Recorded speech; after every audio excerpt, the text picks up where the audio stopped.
¿Qué pasó con el enojo de las mujeres por la situación de inseguridad que viven en México? Ni la pandemia lo pudo parar. Apenas era la segunda semana de febrero de 2020 y en varios puntos del país las mujeres salieron a protestar por el asesinato de Ingrid.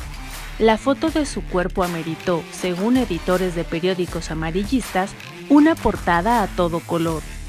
El día 14, el enojo tuvo como epicentro Palacio Nacional, en específico, la conferencia matutina del presidente Andrés Manuel López Obrador. Luego siguió la marcha del 8 de marzo por el Día Internacional de la Mujer.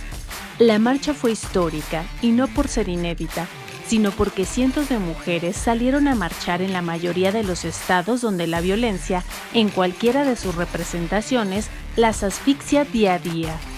Es justo esa la razón por la que ninguna pandemia logró mitigar las protestas de mujeres y feministas.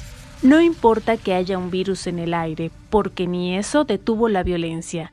En el año 2020, 3.425 mujeres fueron asesinadas. En el año de la pandemia quedó demostrado que las manifestaciones de mujeres no son exclusivas de la Ciudad de México. En Chiapas, Quintana Roo, Veracruz, Nuevo León, Estado de México, Baja California, Oaxaca, Puebla y Guerrero se realizaron actos de protesta importantes y de vanguardia.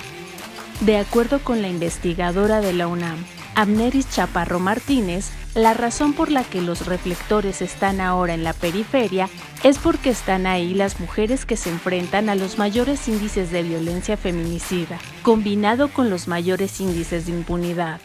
El feminismo del siglo XX, de finales del siglo XX y del siglo XXI, se va a llevar a cabo esas luchas en los países de la periferia, en los países del sur global como México, porque es ahí donde las mujeres están viviendo en carne propia la agudización de las precariedades, la agudización de la violencia.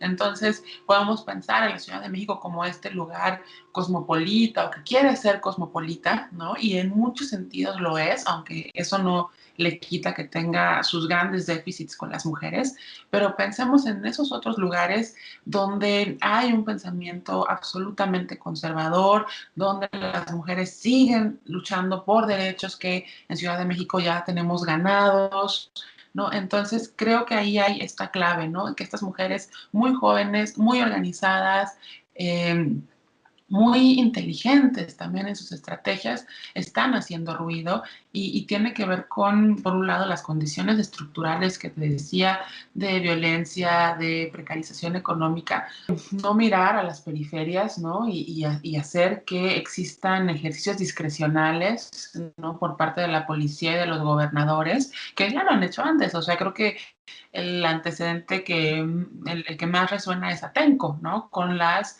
violaciones masivas de muchas mujeres que se estaban manifestando en Atenco, creo que fue eso en 2006, durante el gobierno de Peña Nieto en el Estado de México.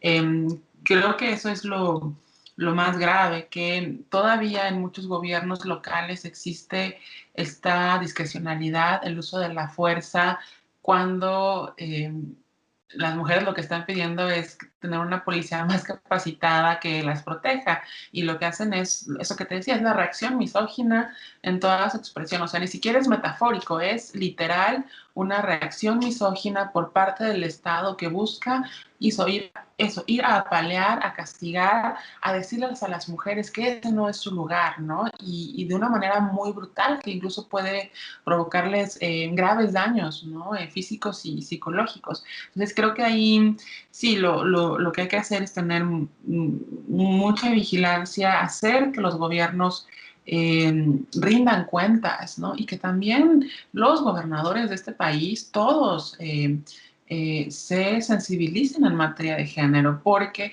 es muy fácil hablar y decir que las mujeres son el pilar de la familia o que son quienes deben cuidar a la familia, y tener políticas públicas que las reprimen a la vez y que las dejan a merced de violentadores, no solo adentro de la casa, sino también afuera de la casa. Creo que ahí es una lucha en dos niveles, ¿no? Por un lado, denunciar la violencia al interior de los hogares, pero por otro también que los gobiernos están reprimiendo para que las mujeres se callen, ¿no? Y eso es algo que tenemos que impedir y aplaudir lo que hacen las mujeres de la periferia, que te decía hace rato, son las que están literalmente poniendo el cuerpo, ¿no?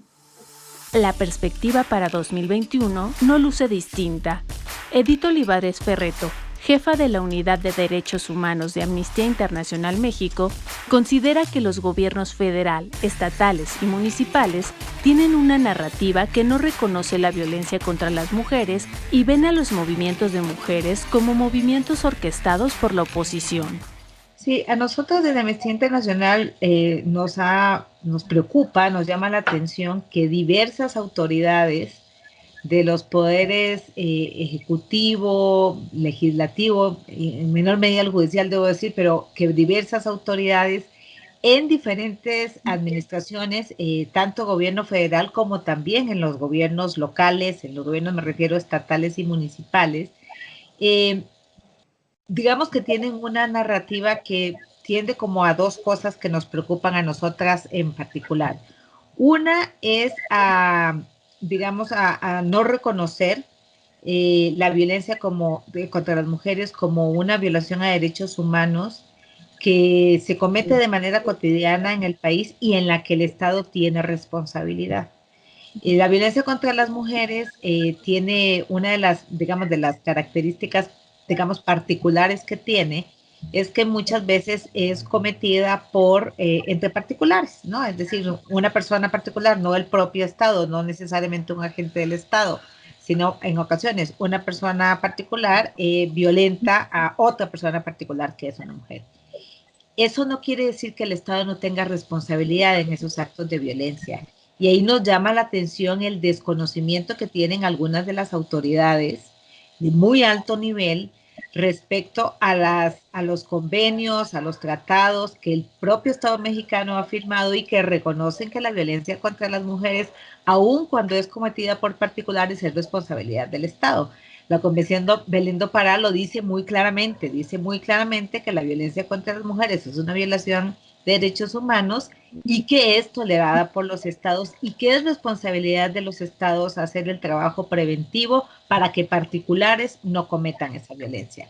La tendencia que vemos a ubicar a el movimiento de mujeres o las protestas de mujeres colectivas u otras formas de organización como oposición o como un movimiento infiltrado por la oposición.